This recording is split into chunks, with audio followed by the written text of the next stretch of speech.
आज के पत्र में लिखा है, सत्य चित्त आनंद स्वरूप मेरे प्राणों से प्रिय आत्मा, सदैव अपने आत्म आनंद में मस्त रहो। हम सबको जो गुरु देखता है उसकी दृष्टि ये है कि आप सब हमारे प्राणों से भी अधिक प्रिय हो। हर एक को अपने प्राण सबसे अधिक प्रिय होते हैं, लेकिन गुरु को अपने प्राणों से भी अधिक प्रिय अपने सच्चे भक्त लगते हैं, क्योंकि वो सारी माया, सारा सुख, सब कुछ छोड़कर त्याग भावना से, वैराग्य भावना से केवल परमात्मा की प्राप्ति के लिए प्रयत्न कर रहे हैं। उनका ये प्रयास बहुत अच्छा है और वो सच बात में पूजनीय, सम्माननीय हो जाते हैं।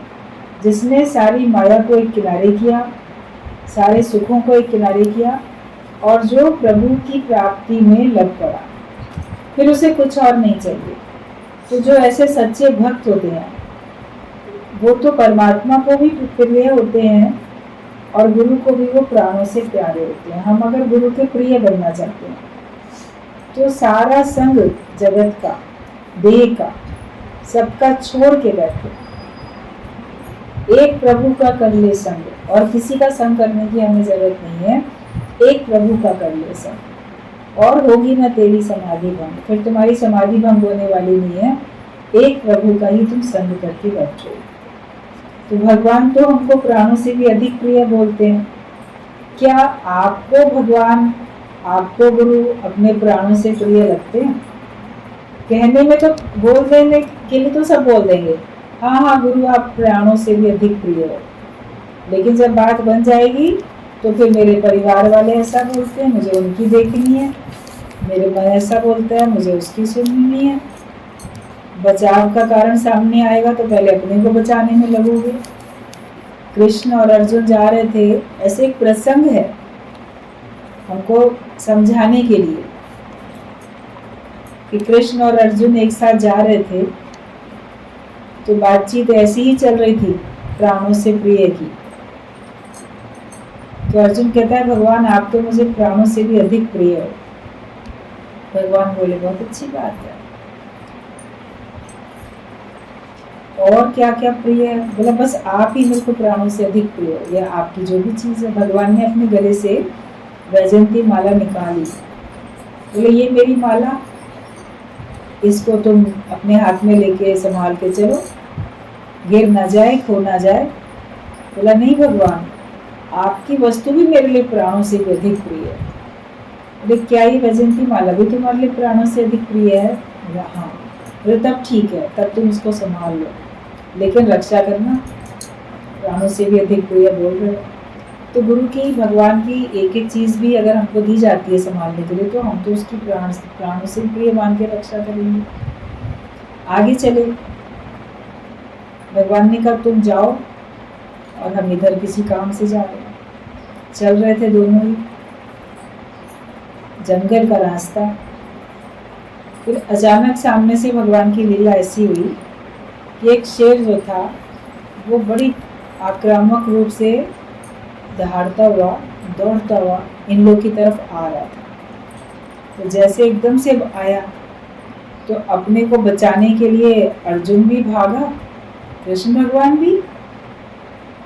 और अर्जुन ने क्या किया, जैसे शेर उसकी तरफ झपटने को हुआ तो जो उसके हाथ में वैजयंती माला थी वो जल्दी से शेर की तरफ कहीं फेंकी और दौड़ के चढ़ गया पेड़ के ऊपर अपने को बचाने के लिए। शेर तो चला गया, फिर वो उतरा, भगवान भी आ गए। भगवान ने कहा देखो मेरी वैजयंती माला कहाँ है? तो इधर उधर ढूंढने लगा, क्योंकि वो तो एकदम शेर के तरफ फेंक के डर के मारे भागा था। उठाई फिर उसने, कहीं दूर से देख के मिट्टी में पड़ी थी। भगवान ने कहा ये तो तुमको अपने प्राणों से भी अधिक प्रिय थी, तुमने कहा था प्राणों से अधिक प्रिय है, तो अपने प्राण तुमको अधिक प्रिय थे ना, प्राणों को बचाने के लिए तुम ये हमारी माला फेंक के चले गए डर के मारे। ये हाथ में जो भी कुछ होगा तो अपने को बचाने के लिए अपने शत्रु के ऊपर उसी से व्यक्ति आक्रमण कर देता है। तो वही उसने फेंका और चल पड़ा अपने को बचाने के लिए। तो भगवान ने कहा, कहने के लिए सब कह देते हैं कि प्राणों से अधिक प्रिय है, मगर अपने प्राण ही मनुष्य को सबसे अधिक प्रिय होते हैं। लेकिन जब तुमको अपने प्राणों से प्रिय परमात्मा लगे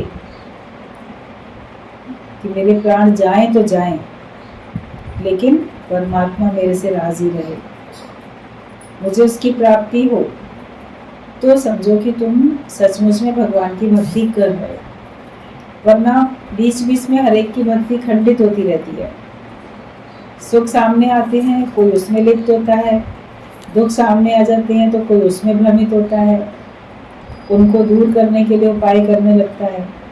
भगवान में कभी विश्वास रखेगा, कभी नहीं रखेगा, कभी शिकवा शिकायत करेगा। लेकिन सच्चे गुरु, जब तुम लोग इस ज्ञान मार्ग में आगे बढ़ते हो तो तुमको अपने प्राणों से भी अधिक प्रिय करके समझता है।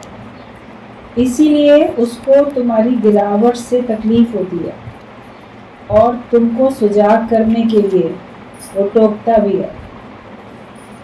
उसको ये पता है कि अगर ये अभी भटक गया तो पता नहीं कितनी 84 लाख योनि में कितनी बार भटकेगा, एक बार नहीं, न जाने कितने चक्कर लगा लेगा। तो उसको हमारी चिंता है, वो हमारा हर तरह से गुरु बचाव करता है, तभी वो हमको रोज रोज इतना सुंदर ब्रह्म ज्ञान देता है और उस पर हमारी स्थिति बने। आए हैं गिनती के लोग मुश्किल से, सारे संसार में कितनी पॉपुलेशन है, जनसंख्या कितनी है, उसमें से कितने लोग हैं जो ब्रह्म ज्ञान के सच्चे जिज्ञासु हैं। सुनने वाले तो बहुत हैं, एक एक संत के पास हजारों लाखों की भीड़ है, मगर उनमें ब्रह्म ज्ञान का जिज्ञासु कौन है? परमात्मा को पाने की जिज्ञासा किसमें है? कौन मुमुक्षु है? कौन मोक्ष पाना चाहता है? माया सब पाना चाहते हैं, सुख सब पाना चाहते हैं, लेकिन परमात्मा को पाने वाले कोई कोई होते हैं। तो उनमें तुम हो, उन करोड़ों सुनने वालों में से करोड़ों में कोई एक, फिर वो एक करोड़ों हैं तो उनमें से भी कोई एक, फिर उनमें से भी कोई एक, तब जाके आपको परमात्मा की प्राप्ति होती है। तो जो केवल ईश्वर को पाने के लिए बढ़ रहा है आगे, तो गुरु भी उसको मान सम्मान देता है, गुरु भी उसको प्रेम करता है। तभी लिखा कि सच्चिदानंद स्वरूप मेरे प्राणों से प्रिय आत्मा, आत्मा ही है प्राणों से प्रिय, और गुरु हर एक को अपनी प्रिय आत्मा करके देखता है। कृष्ण भगवान ने गोपियों को अपनी प्रिय आत्मा करके देखा, गुरु भी ऐसे ही देखता है।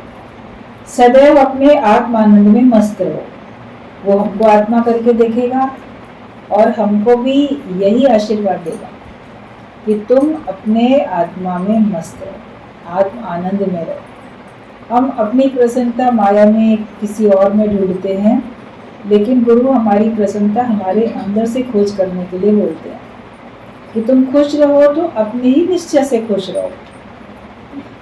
तुमको खुश होने के लिए किसी और चीज के आधार की जरूरत ना पड़े। परिस्थिति अनुकूल है तो मैं खुश हूँ, लोग मेरे अनुसार चलते हैं तो मैं खुश हूँ, मुझे सब कुछ प्राप्त है तो मैं खुश हूँ, लेकिन मैं अपने आत्मा से आत्मा में संतुष्ट हूँ।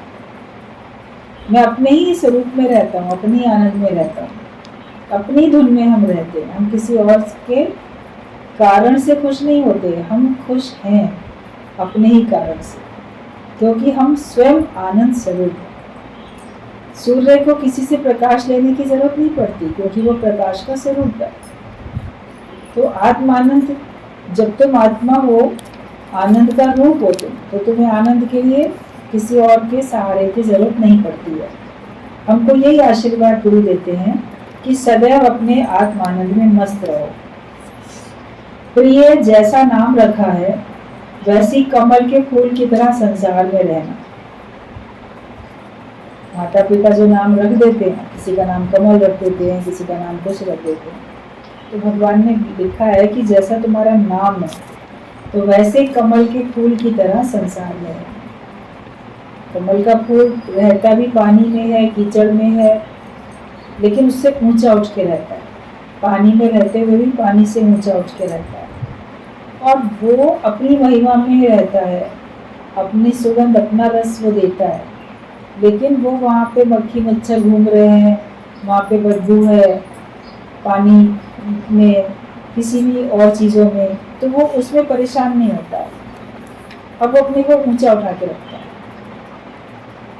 तो ज्ञानी भी संसार में रहता है, वो संसार से अपने को ऊंचा उठा के रखता है, वो उसमें लिप्त नहीं होता। ये बोला कि जैसा तुम्हारा नाम रखा है वैसे कमल के फूल की तरह संसार में रहना, दिल में बसाना प्रियतम प्यारा, देखकर सारी दुनिया का ये झूठा तमाशा।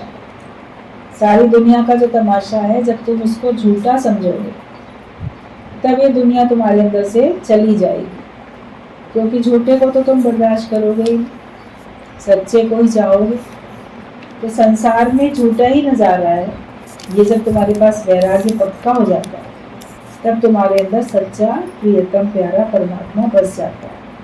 तो दिल में हमेशा बसाओ, तो अपने परमात्मा को बसाओ, दुनिया को बसाने की जरूरत नहीं है। ये दुनिया दिल लगाने की जगह नहीं है, दुनिया दिल में बसाने के लिए भी नहीं है। दिल में बसाने के लिए केवल परमात्मा है। प्रेम से लिखे हुए पत्र तुम सभी के मिले, पढ़कर बेहद आनंद लूटा। सारे प्रेमी गुरु को पत्र लिखते हैं, गुरु भी उनको प्रेम से पढ़ते हैं और पढ़ के प्रसन्न भी होते हैं। तुमने लिखा है भगवान ने मुझे भुला दिया है, तो नाम भी नहीं लिखा है। सो भगवान ने एक बार जिसे अपना बनाया उसे कभी भी भुला नहीं सकता। कभी भक्त प्रेम में शिकवा शिकायत भी कर लेते हैं। किसी शहर से मान लो 10 लोगों ने, 15 लोगों ने, 20 लोगों ने भगवान को पत्र लिखा, गुरु को पत्र लिखा, फिर गुरु तो किसी एक ही पत्र में सबका नाम लिख देते हैं। इसके पत्र मिले तो उनका नाम नहीं पत्र में लिखा होगा, तो उन्होंने वो बात लिख दी कि आपने हमें भुला दिया, हमारा नाम भी नहीं लिखा पत्र में। हम लोग के भी जब नाम पत्र में लिख के आते थे हम लोग बड़े खुश हो जाते थे। बॉम्बे से पत्र आया ना, उसमें हम लोग का नाम लिखा हुआ है। एक अनोखी प्रसन्नता होती थी। सिर्फ इतना ही लिखा होता था, इनके पत्र मिले हैं। तो गुरु तो एक एक को अलग अलग पत्र नहीं लिखेंगे, एक में ही लिखेंगे। भी मान लो में गुरु जी के पास ही पत्र आता था और हम लोग भी ऐसे लिखते थे, गुरु के कहने से हम लोग सब लिखते थे उनको पत्र।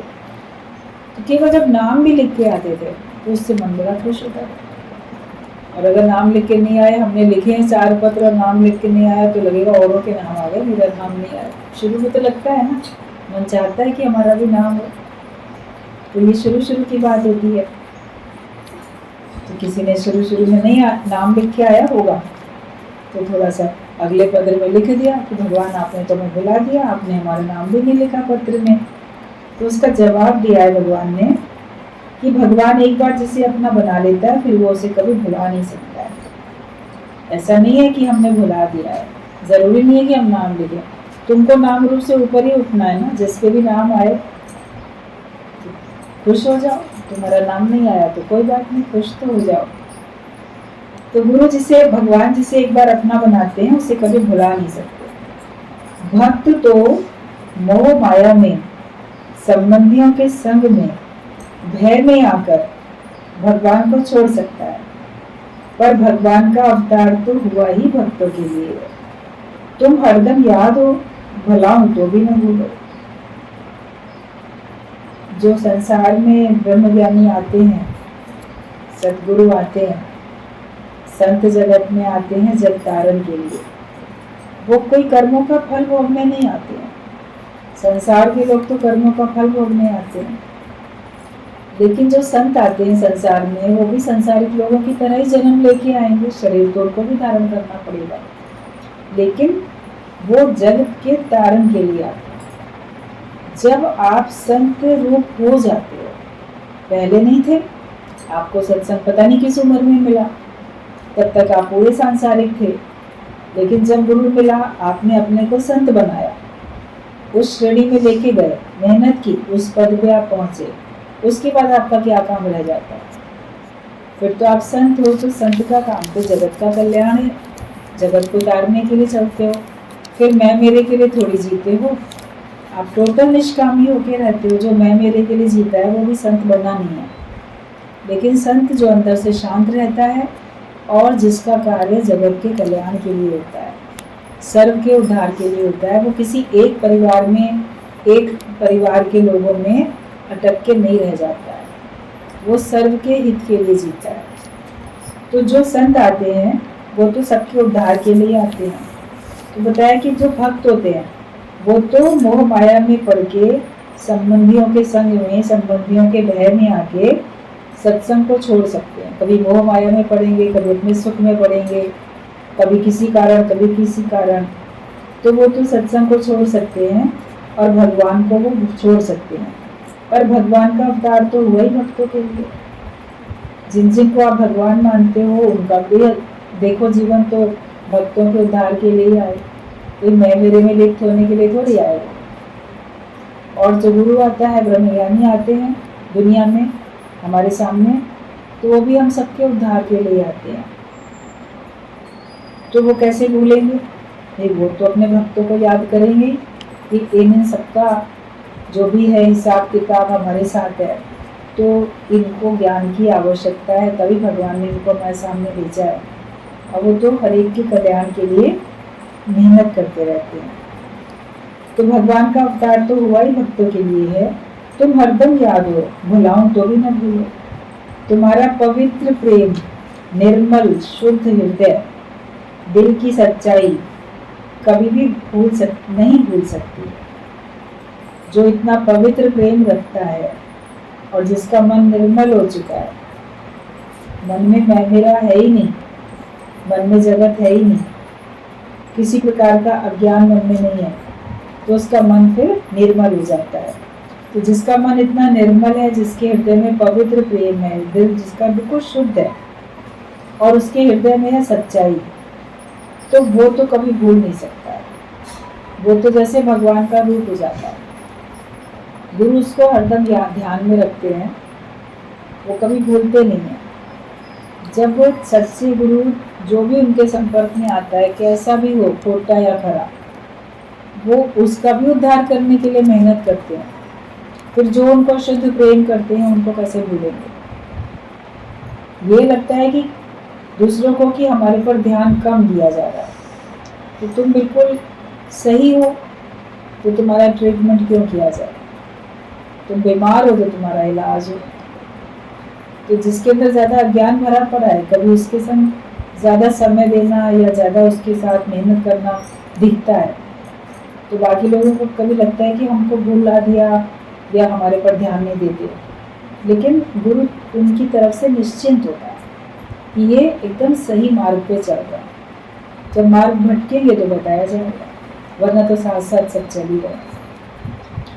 तो पवित्र प्रेम, शुद्ध हृदय, निर्मल हृदय, दिल की सच्चाई है तो तुम्हें कोई कभी भूल नहीं सकता है।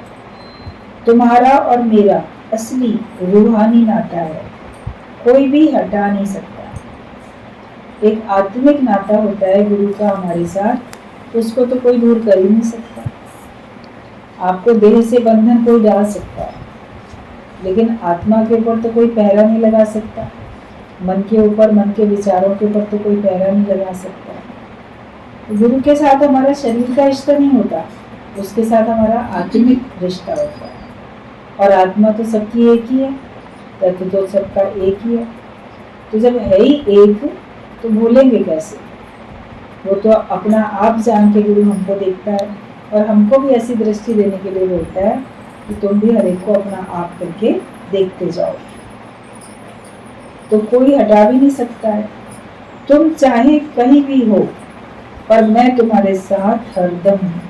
हम भक्तों के भक्त हमारे। गीता भगवान हर एक को ये तसल्ली बहुत देते कि तुम चाहे कहीं भी हो, लेकिन हम तुम्हारे साथ। हम नहीं समझते कि गुरु हमारे साथ है, लेकिन गुरु समझता है कि तुम हमारे साथ हो। कोई भी कहीं भी किसी शहर से जाता था, लखनऊ से भी जो लोग जाते थे, तो वहाँ पे वापस आ रहे हैं तो गीता भगवान से मिलके अब जा रहे हैं, आपसे दूर जा रहे हैं, हम लखनऊ जा रहे हैं, तो वो बोलते थे सदा बसत हम साथ। चलते समय भी लोगों को, सत्संगी प्रेमियों को ये बात जरूर बोल दिया, कह रहे नहीं सदा बसत हम साथ, हम तुम्हारे साथ सदा हैं। तुम कहीं भी रहो, शरीर कहीं भी जाए, लेकिन हम तो तुम्हारे साथ ही। तुम महसूस करो कि हम तुम्हारे साथ हैं। तुम ही लोग तो महसूस नहीं करते हो ना कि भगवान हमारे साथ है, गुरु हमारे साथ है। भगवान से भी शिकवे शिकायत होते हैं, भगवान मेरी सुध नहीं ली। कितने भजन ऐसे हैं जिन भगवान को ताना उलाना तुम लोग देते रहते हो। मेरी सुध नहीं ली, उनकी बिल्ली बना दी, मेरी कब बनाओगे, पता नहीं क्या क्या गाते हो, सब बड़े खुश होके गाते हो। लेकिन ये विश्वास रखो, हम ही ने उसको बुलाया है, हम ही उनसे दूर हुए हैं, वो फिर भी हमारे साथ है हमेशा। तो भगवान तो सदा हमारे साथ है कि तुम चाहे कहीं भी रहो, पर मैं तुम्हारे हरदम साथ हूँ। हम भक्तों के भक्त हमारे, बोलते हम भक्तों के भक्त हमारे, हम किसी और के नहीं हैं। तुम ही हो सबके, बेटे बेटी, पति पत्नी, माता पिता, भाई बहन, पता नहीं किस किस के हो तुम, लेकिन गुरु तो केवल सत्संगियों का है, केवल भक्तों का है। वो तो किसी और का है ही नहीं। कि हम भक्तों के और भक्त हमारे, और वो भी भक्तों को अपना समझता है, माया वालों को तो नहीं समझता अपना कि ये मेरे हैं। जानता सब सुख के सब साथी, दुख में ना थे। बाकी मेरा तो सभी है, आत्मिक रूप से तो सभी मेरे हैं। जवानी में जिसे इस जगत और जगत के पदार्थों और भोगों से वैराग्य आ जाता है, उसके जैसा अति भाग्यवान तो संसार में कोई विरला होगा। यंग एज में किसी को जगत के भोगों से और पदार्थों से वैराग्य आ जाए, ये बड़े सौभाग्य की निशानी होती है। वरना बच्चे जैसे ही बड़े होते हैं, थोड़ी टीन एज में पहुंचते हैं, आजकल तो बचपने में से ही उनके अंदर में माया भर जाती है। मोबाइल पे देखेंगे, इंटरनेट पे देखेंगे, जाने क्या क्या देखेंगे, लोग उनको गलत संगत वाले लोग उनको क्या क्या बताएंगे, दिखाएंगे। तो सबका मन विषयों में, वासनाओं में, भोगों में जा रहा है। किसका मन है जो हटा हुआ है? कोई बिरला, जिसको संसार के कोई से भी भोग पदार्थ नहीं चाहिए। यंग एज में सब उसी में लिप्त रहते हैं। किसी यंग एज वाले से बोलो चलो सत्संग में, अरे अभी से नहीं, बुढ़ापे में जाएंगे, अभी क्यों जाए, अभी तो मौज ले लें, अभी तो हम संसार के सुख भोग लें, अभी तो हमको संसार का बहुत सुख देखना है। तो सत्संग में आके क्या मना हो जाएगी? तो तुम्हारे भाग्य के जो सुख हैं तुम उनको नहीं लो। ज्ञानवान होके जियोगे तो अच्छा होगा। आप पानी में तैरने जाते हो, नहाने जाते हो, तैरना सीख के जाओगे तो अच्छा होगा, फिर और अच्छा आनंद ले पाओगे। तैरने का भी तो एक आनंद होता है ना, लहरों में भी तैरने का एक अलग आनंद होता है। बड़ी बड़ी लहरों में कोई लोग नदी में तैर पाते हैं, कोई लोग स्विमिंग पूल में ही तैर पाते हैं, कोई तालाब में तैर पाते हैं, कोई झील में, कोई समुद्र में तैर पाते हैं। समुद्र में तैरना, और जैसे कितनी बड़ी लहर आ रही है, फिर नीचे जा रही है, फिर ऊंची उठ रही है, उसमें तैरना और मुश्किल और सीखना ही पड़ता है। लेकिन जो सीख लेते हैं वो उनका भी आनंद लेते हैं। तो गुरु तो जीवन में तो लहरें आती हैं, जीवन के समुद्र में तूफान भी आते हैं, केवल लहरें ही नहीं आती, तूफान भी आते हैं। लेकिन जो सीख गए उससे उपराम होकर जीना, तो वो उनका भी आनंद लेता है, वो लहरों की भी मौज का आनंद लेता है, उसमें परेशान थोड़ी होता है। जिसको तैरना नहीं आता उसी को परेशानी है, वही गहरे पानी में नहीं जा सकेगा, वो किनारे पे ही अपना नहा के वापस चला आएगा। लेकिन अगर तैरना सीख लिया तो तुम नदी के इस पार से उस पार भी चले जाओगे आराम से, उसमें और खुशी मिलेगी। तो ज्ञानवान होने के बाद तो जीवन जीने में और खुशी है। लेकिन लोग सोचेंगे हम अभी से क्यों जाएं सत्संग में, वहाँ त्याग सिखाया जाता है, वहाँ वैराग्य सिखाया जाता है। तो त्याग भावना से और वैराग्य भावना से रहने में जीवन में अधिक आनंद है। ये बात उनको समझ में नहीं आती, क्योंकि तब निर्भय होके जीते हैं, किसी बात का भय नहीं रहता। आसक्त अगर हो कहीं ना कहीं पे तो तुमको भय भी तो है उसके जाने का, ऐसे आपको कोई भय नहीं रहता। तो जवानी में जिसे हर जगत और जगत के पदार्थों और भोगों से वैराग्य आ जाता है, उसके जैसा अति भाग्यवान तो संसार में कोई बदला होगा। बालकपन में ये ज्ञान सोने के बराबर है, जवानी में चांदी के बराबर है, बुढ़ापे में तांबे के बराबर है, फिर भी नहीं लिया तो जीवन धूल के बराबर है ये मनुष्य। तो सोच लो कि तुम अभी सोने के बराबर कीमती या चांदी के बराबर या तांबे के बराबर, जो लोग नहीं ज्ञान लेते हैं तो उनका जीवन तो मनुष्य जीवन धूल बराबर, फिर तो मिट्टी बन जाती है वो। मौत ऐसी हो जाती है, लोग कहते हैं फलाने की मिट्टी हो गई, ये भी शब्द बोलते हैं डेथ के लिए, उसकी मिट्टी में जा रहे हैं, मतलब तो वो पूरा मिट्टी गया ना, मिट्टी हो गया, वो धूल बन गया, तो उसकी तो कोई कीमत ही नहीं रह गई। तांबे की फिर भी थोड़ी कीमत है, चांदी की उससे अधिक है, सोने की उससे अधिक है।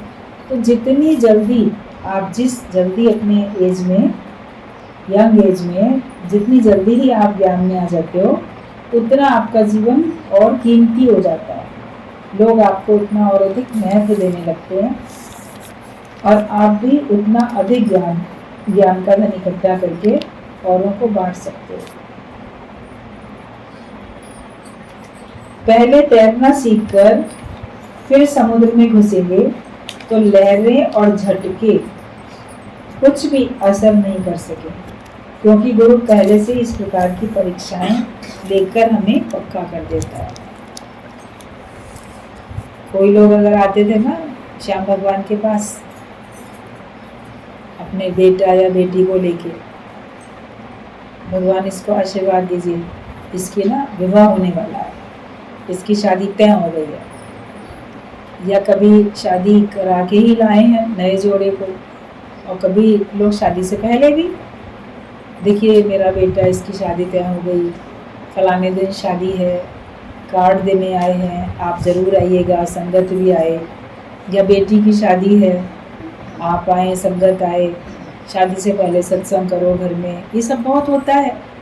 लोग चाहते हैं कि पहले साध संगत आए, गुरु के चरण पढ़ें, भगवान का नाम पहले हो घर में। वैसे भी कोई भी शुभ काम करने से पहले भगवान का नाम ही लिया जाता है, और साथ साथ ये सारे शुद्ध पवित्र सत्संगी प्रेमी कि पहले ये आए, इनके चरण पढ़ें और इनको भोग लगे, उसके बाद संबंधी है, संबंधियों से पहले सत्संगी है, ये भाव होता है हर एक का। तो जो भी लोग कभी आते थे, लेके आते थे, तो हंसी में श्याम भगवान उनसे एक बात करते, अच्छा तुम्हारी शादी होने वाली है, बहुत अच्छी बात है, बधाई है, लेकिन एक बात बताओ, क्या तुमने तैरना सीखा है? तो वो हैरान हो जाता था कि शादी करने जा रहे हैं, तैरना सीखा है, ये तो कोई वक़्त कहता था तैरना तो नहीं आता, तो अरे पहले तैरना सीखो फिर शादी करो। तो सोचते थे लोग, सोच में पड़ जाते थे कि शादी करने के लिए तैरने की क्या ज़रूरत है। कोई बोलता था तैरना आता है किसी को, पानी में तैरना ही आता है। तो कहते थे जब तुम संसार में ग्रस्त में जा रहे हो, भवसागर में तैरना आना चाहिए, क्योंकि वहाँ तो बहुत परीक्षाएं आनी हैं। आप सोचते हो विवाह के बाद आपको बड़ा सुख मिलने वाला है, मगर असली परीक्षाएं तो तभी शुरू होने वाली हैं। बाकी तो बचपन पढ़ाई में, खेल कूद में, जवानी भी पढ़ाई में और नौकरी पाने में, उसमें आपने लगा दी कि अब हम गृहस्थी बनेंगे, अब हम बड़ा मौज लेंगे, लेकिन असली परीक्षा तो तभी होने वाली है। अभी तक तो सब माता पिता ही देख रहे थे तुम्हारा, फिर तुम्हारी सारी जिम्मेदारी और अधिक माया तुम्हारे सामने आएगी, तो उससे उपराम होके कैसे चलोगे? परीक्षा में पास तो होना पड़ेगा ना। तैरना नहीं सीखोगे, पानी में ऐसे चले जाओगे तो डूबोगे। तो बिना ज्ञान के अगर तुम संसार में जाओगे तो तुम डूबोगे।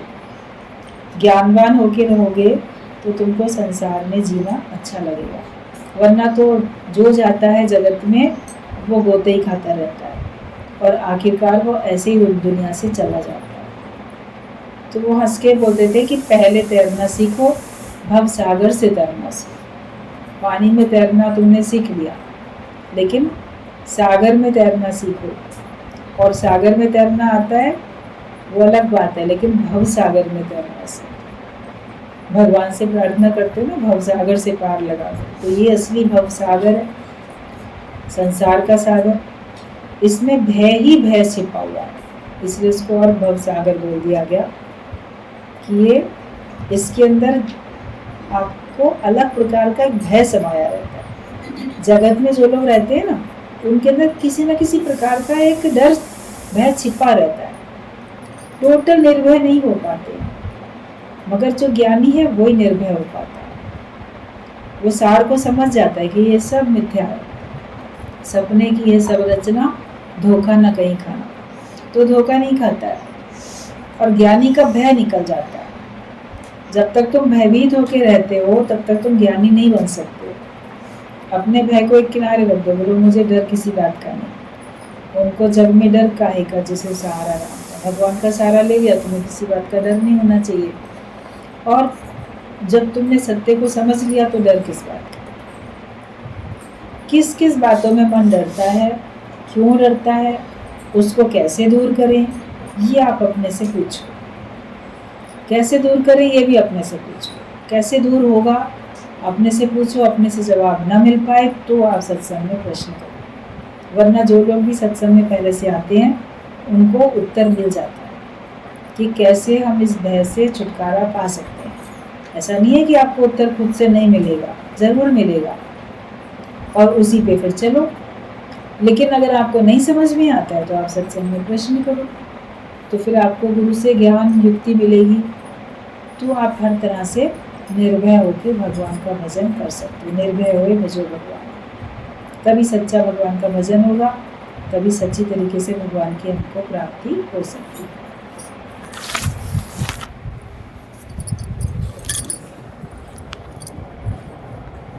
आज पत्र में इतना ही सुनाया जाए।